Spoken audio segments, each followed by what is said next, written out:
আজকে আসলে সারাদিন আমরা বিশেষ করে দুপুরের পর থেকে আমি ছেলে ছিলাম এবং আমরা জানেন আজকে হচ্ছে বাংলাদেশের বিজয় দিবস। বিজয়ের এমন একটা দিনে সারাদিন আমি যেহেতু একা থাকি সারাদিন রান্নাবান্না করার সুযোগ হয়নি। সবাইকে বাংলাদেশের বিজয় দিবসের শুভেচ্ছা। 5ই আগস্ট 2024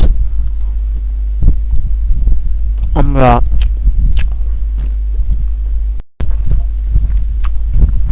নতুন করে বিজয় অর্জন করলাম। বিজয়ের এই দিনে সবাইকে শুভেচ্ছা। আপনারা জানেন এবারে যে আন্দোলনটি হয়েছে সেটা আমাদের মতো খেটে খাওয়া মানুষদের আন্দোলন, ছাত্রদের আন্দোলন। আমি ছাত্র নই,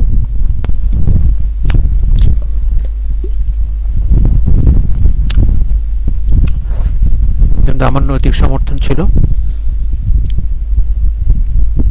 আমি একটা ভিডিও পোস্ট করেছিলাম ডিজিএফআই, এনএসআই এবং টিভির চাপে আমি সেই ভিডিওটা ডিলিট করতে বাধ্য হই, কারণ আমার একটি পরিবার রয়েছে, আমার ভাই বোন রয়েছে,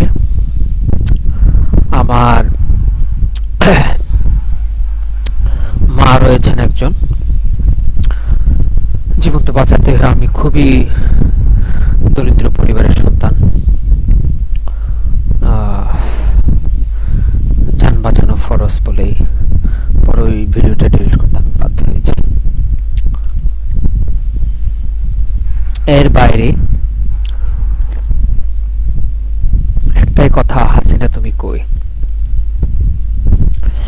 যে হাসিনা দম্ভ, একদিন আগেও সে দম্ভক্তি করছিল, একদিন পর সেই হাসিনা কই? আমার মনে হয়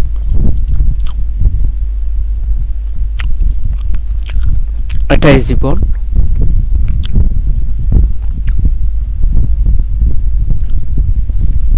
জীবনের এই বাস্তবতাকে যারা স্বীকার করে না তারা আসলে বোকার ঘরে বসবাস করে। আওয়ামী লীগ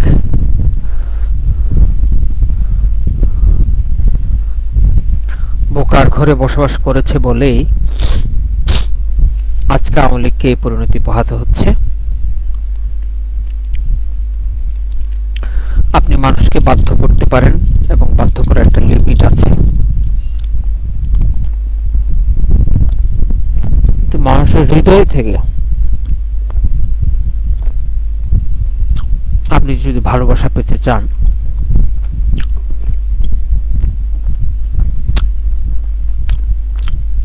সেটা হৃদয়ের লেনা দেনা দিয়ে সম্ভব। একটা গান আছে কুমার শানুর, প্রেম তো চোরের জমি নয়, জবরদখল করে হয়। আপনি কারো মন জবরদখল করতে পারবেন না। হ্যাঁ, সম্রাট জহিরুদ্দিন মোহাম্মদ বাবর তার জেনারেলদেরকে বা তার ডায়েরিতে লিখেছেন যে if you want to win the hearts of people, if you want to win a land, win the heart of the people. আর শেখ হাসিনা বাংলাদেশটাকে শাসন করতে চেয়েছেন, বাঙালিদেরকে নন। আমাদেরকে শোষণ করে আমাদেরকে শাসন ইতিহাসে যুগ যুগ ধরে কেউ করতে পারেনি। জাতির জনক বঙ্গবন্ধু শেখ মুজিবুর রহমান, ওনার বাবা, উনি চেষ্টা করেছেন, ব্যর্থ হয়েছেন। আমি বঙ্গবন্ধুকে খুবই ভালোবাসি, কারণ উনি আমার বিপ্লবের একজন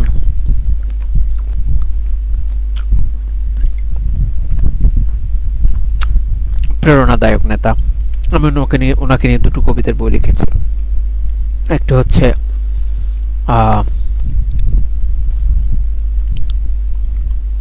আমাদের দাবাইয়ে রাখতে পারবে না। একটি হচ্ছে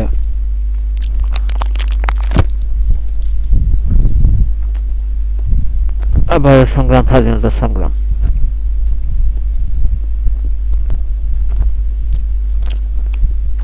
আমি শেখ হাসিনাকে সবসময় ঘৃণা করে এসেছি, কিন্তু মায়ের ভয়ে কিছুই বলতে পারিনি। ওই যে আমাকে ফ্যামিলি চালাতে হবে।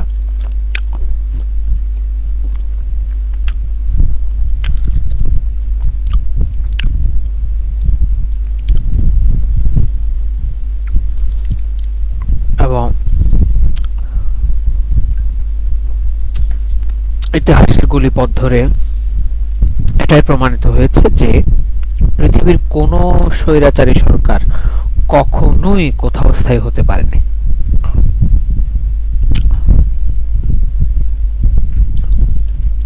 আজকে আমি কিছুটা ক্রেজি আছি, কারণ হচ্ছে আজকে আমাদের বিজয়ের দিন। আজকে আমাদের আসলে সত্যি করতে যা খুশি তা বলার দিন। 15 বছর আমাদের গলা চেপে ধরা হয়েছে। আমার মনে পড়ছে পুলিশ কোন চেটের বেলা আন্দোলনের সময় আমাকে নিদারুণ ভাবে হুমকি দেওয়া হয়েছে। আমার এই বাসাতে এসেছে, এই যে বাসা দেখছেন, এই বাসাতে এসে আমাকে হুমকি দেওয়া হয়েছে, আপনি কবিতাগুলো প্রত্যাহার না করলে আমরা আপনাকে মেরেই ফেলবো।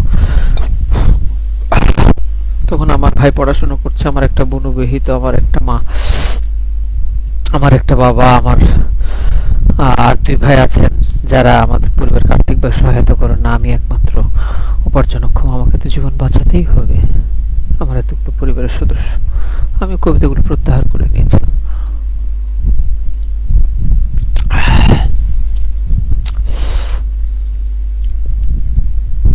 এভাবেই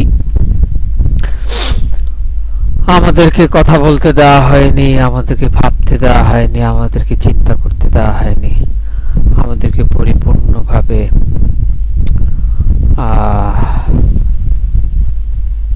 শেষ করে দেওয়া হয়েছে।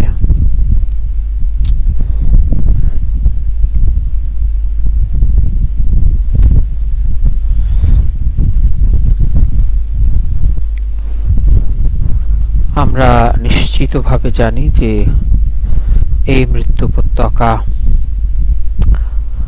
আমাদের দেশ নয়। আমাদের দেশ বলা হয় যেখানে স্বাধীনতার আনন্দ থাকবে, উল্লম্ফন থাকবে,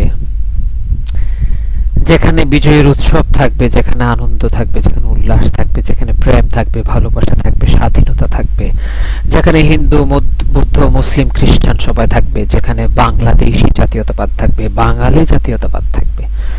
জাতি হিসেবে আমাদের আমরা বাঙালি, কিন্তু রাষ্ট্র হিসেবে আমরা বাংলাদেশি। সো আমাদের জাতীয়তাবাদ বাঙালি, আর রাষ্ট্র হিসেবে আমাদের জাতীয়তা বাংলাদেশ। এটা আমাদের মাথায় রাখতে হবে। এবং আমাদের এটা খেয়াল রাখতে হবে যে আমরা মুক্তিযুদ্ধের চেতনায় আমাদেরকে থাকতে হবে, কারণ মুক্তিযুদ্ধের চেতনা না থাকলে কিন্তু রাষ্ট্র থাকবে না। কিন্তু সাথে সাথে মাথায় রাখতে হবে আওয়ামী লীগকে সব অংশে নির্বংশ করতে হবে, আওয়ামী লীগকে ধ্বংস করতে হবে। সাথে সাথে এটা মনে রাখতে হবে জামাত সহ ইসলামপন্থী দলগুলোকে আমরা উত্থান হতে দিতে পারি না। জামাতকে নিষিদ্ধ অবস্থায় রাখতে হবে, এবং ইসলামপন্থী দলগুলোর সাথে যেন বিএনপি সহ অন্যান্য দলগুলো যারা উদার গণতন্ত্রে বিশ্বাস করে তারা যেন ইসলামপন্থী দলগুলোর উপর নির্ভর না করে। কারণ সত্যিকার অর্থে এই মুহূর্তে যদি নির্বাচন দেওয়া হয়, বিএনপি দেশে 80% ভোট পাবে, সেখানে জামাতের দরকার নেই তো, ইসলামিক জোটের দরকার নেই তো, বিএনপি নিজেই তো একাই 100। সেখানে ওই আদা আতুর লুলা ল্যাংড়াদের হেল্প নেওয়ার কি দরকার? সো শেষ কথা, শেখ হাসিনা তুমি কোথায়? তোমাকে পালাতেই হলো, এবং এটাই ছিল তোমার ভবিতব্য। এই রচনাটা তুমি নিজে লিখেছ, আজ উপসংহারটা খুব বিশ্রীভাবে তোমাকে লিখতে হলো। একটা গান আছে আব্দুল কুদ্দুস বয়াতির, এই দিন দিন নয় আরো দিন আছে। সত্যিকার অর্থে আপনি অত্যাচার অনাচারগুলো করার সময় খেয়াল রাখা উচিত ছিল এই দিন দিন নয় আরো দিন আছে। আল্লাহ এখনো সে খালেদা জিয়াকে বাঁচিয়ে রেখেছেন, বাংলাদেশের মাটিতে রেখেছেন। আল্লাহ ডক্টর মোহাম্মদ ইউনূসকে বাঁচিয়ে রেখেছেন। আজ সারা দেশে সাইদি সাহেবের ওয়াজগুলো চলছে। আমরা মির্জা ফখরুল ইসলাম সাহেবকে দেখবো রাজপথে। আমরা অন্যান্য যারা রাজনৈতিক দলগুলো রয়েছে তাদেরকে দেখবো, কিন্তু আওয়ামী লীগ নিশ্চিহ্ন হয়ে গেছে, নিশ্চিহ্ন হয়ে যাবে ইনশাআল্লাহ। আমাদেরকে নিশ্চিত করতে হবে, প্রতিটি বাঙালিকে নিশ্চিত করতে হবে, সে যে দলই করি না কেন, ইভেন ইসলামপন্থী দল করি না কেন, কমিউনিস্ট পার্টি করে না কেন, ডানপন্থী করে না কেন, কট্টরপন্থী করে না কেন, বামপন্থী করে না কেন, আমাদের একটাই কথা, একটা বিষয়ে আমাদের একমত হতে হবে। আমরা নির্বাচনে যে দলের ব্যানারে নির্বাচন করি না কেন, যে দলের কর্মী হই না কেন, আমাদের একটাই এখন মোটো, সেটা হচ্ছে আওয়ামী লীগকে ধ্বংস করতে হবে। জাতীয় পার্টি সহ সব দলের একটাই স্লোগান হওয়া উচিত। সবাই ভালো থাকুন, সুস্থ থাকুন। শেখ হাসিনা কোথায় আছে আমরা জানি না, আল্লাহ তাকে ঠিকানাহীন করেছেন, এবং এই ঠিকানাহীনতার রচনাটা সে নিজেই লিখেছিল। আল্লাহ তার ধ্বংস করুক, আওয়ামী লীগকে আল্লাহ ধ্বংস করে দিক। সবাই ভালো থাকুন, সুস্থ থাকুন, শুভরাত্রি।